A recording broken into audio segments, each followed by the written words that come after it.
Hi, I'm Carissa. And I'm Katie. We will be demonstrating the 8-step continuum for treating apraxia of speech, also referred to as integral stimulation. In 1973, Rosenbeck and colleagues described this 8-step task continuum they found effective for improving word, phrase, or sentence production in 3 severely impaired patients.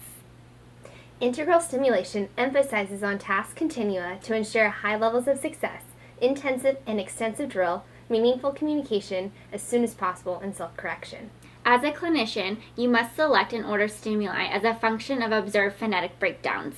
Not all patients need to go through all 8 steps, and some can be bypassed when they are too difficult.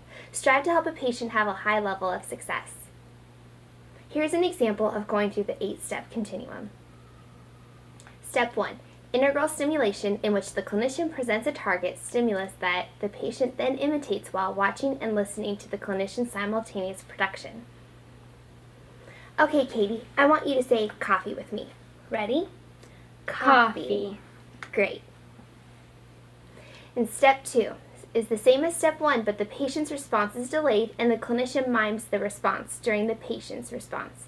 That is, the stimulus simultaneous auditory cue is faded. Now, I want you to wait for me to point to you, then say the word coffee. Coffee. Coffee. Nice. Step 3. Integral stimulation followed by imitation without any simultaneous cues from the clinician. You're doing great. Now repeat after me. Coffee. Coffee. Step 4.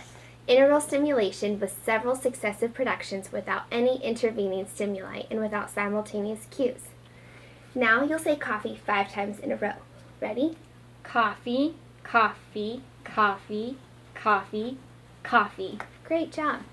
Step 5. Written stimuli are preserved without auditory or visual cues followed by patient production while looking at the written stimuli. Coffee. Written stimuli with delayed production following removal of the written stimuli. Coffee. Good. Next, the response is elicited with an appropriate question. Would you like something to drink? Coffee.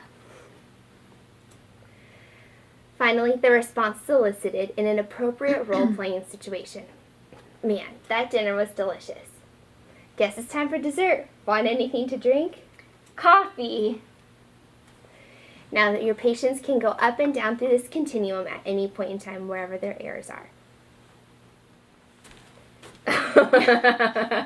Coffee? Can you love Yes, coffee? please, coffee.